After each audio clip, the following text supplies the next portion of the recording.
So you know, when you go to a big family event, you see all these people that you haven't seen in years, and they say things to you like, "You've gotten so tall, and I remember you when you were this big, and you look so healthy." And that's a line that always got me, is when they'd say, "You look so healthy." I mean, it makes sense that they'd say that, because although I eat way too much junk food and I haven't exercised in well over a year, my heart beats and my lungs breathe. I look like the model of a healthy 17-year-old girl. But I'm depressed. Now, I know this may raise some eyebrows in the crowd because, like I said before, by the look of me, I'm fine. I'm smiling. Now, if you know me on a slightly deeper level, you know that I have great parents and siblings and friends and hobbies like music and art and theater, and I have been given everything in my life to survive, and most importantly, be happy. But I'm just not. I was diagnosed with major depression disorder. I have days when I can't get out of bed in the morning and I can't sleep or eat or function as a person. I take antidepressants every night, and I see a therapist every week. Now, the thing you have to understand about mental illness is you can be given every tool in the world to live a happy life, but your mind may have an illness. Now, there's a lot of controversy around that topic, the idea of a mental, quote-unquote, illness. Say I were to break my leg or, get the flu. If you go see a doctor and what you have is curable, they know just what to do for you. But mental illness is a whole different story. Now, I have a personal experience with the comparison of these two different situations. All my teachers are notified when I start new medications or, I'm just having a tough period in my life so that they can be prepared for a difference in my moods. And I have some teachers that are very understanding of this.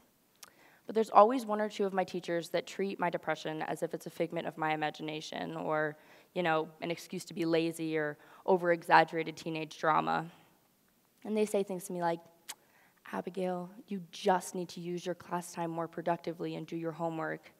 And I want to look at them and say, I'm fully aware of that because I know exactly what needs to be done.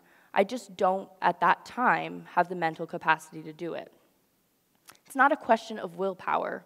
It's a question of neurochemistry. Now, a couple months ago, a close friend who I'd been spending a lot of time with got diagnosed with mono, and I came down with a really bad cold, and so naturally, that's what I thought I had. So my mom emailed all my teachers and said, "Abigail's going to be out for a couple days because we think she has mono." And when I got back to school, all my teachers welcomed me with open arms, and they shuffled around assignments and gave me that extra support that I needed to get back on track while I was still healing from my physical illness.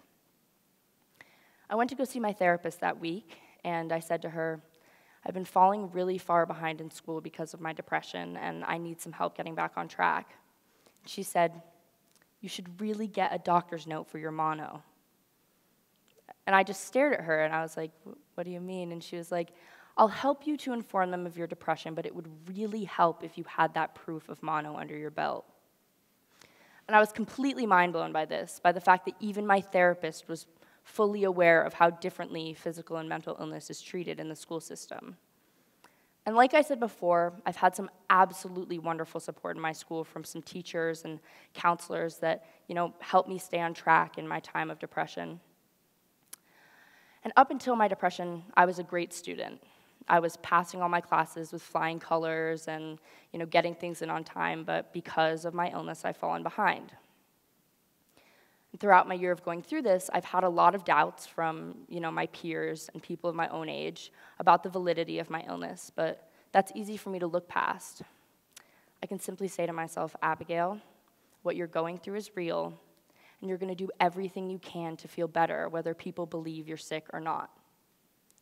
But not having that support and understanding from the people whose job it is to help me succeed in this time in my life is a really hard one for me to look past. From the Center of Discovery and Depression and Suicide Awareness Program, about 30% of all teens will experience depression before they reach adulthood, and only 20% of those teens are being treated for it. That means 1 in every 8 students suffers from depression and isn't getting the treatment for it.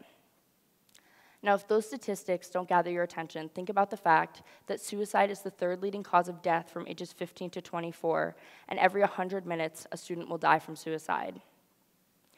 That means, statistically, while we are sitting here in this auditorium, a student will take their own life. Now, because of my own personal experiences and because of these statistics, I want to give you all some advice to help people out who are suffering from depression. Now, the first tip I have for you is to just educate yourself. It's really important for someone like me to know that they have the understanding of the people around them. Do all that you can to research how mental illness can have an effect on things like motivation and appetite and mood, because this can help you to see the warning signs in people around you suffering from these illnesses, and you can support them in getting the help that they need. Now, another thing that my parents and friends always do for me is remind me that I am strong and what I'm going through is real. My parents have always said to me, say you had diabetes and you needed to take medication in order to feel healthy. Why should it be any different for depression? Now, I'm not ashamed of the fact that I'm on antidepressants. I don't go hide in another room to take them or act like they're just for a headache. But when you're 17 and you've been given everything in your life to be happy and you still have to take medication to do so, you wonder why. But I've come to terms with this, and I think of it in the way that I want to live every single moment of my teenage life to the fullest. And, you know, if I have to take antidepressants in order to do that, I'm okay with it. Another tip I have for you is to just make them laugh. And I know that seems so cheesy, but laughter can often be the best cure. There are so many studies that have shown that when you laugh or even just smile, dopamine is released into your brain, which is a natural antidepressant. So many of my friends and my brother and my parents are always sending me funny videos and memes to help me out when I'm having a bad day. And actually, my mom sent me one this morning that I wanted to show you guys. So just take a minute to read it. And, things like this just really help me out when I'm feeling down or having a bad day. That little bit of laughter can really get me through. So I want you all to try something. I want you all to close your eyes and picture someone you love, and it doesn't have to be me, and picture them standing in front of you with a big smile on their face. And I just want you to smile back at them.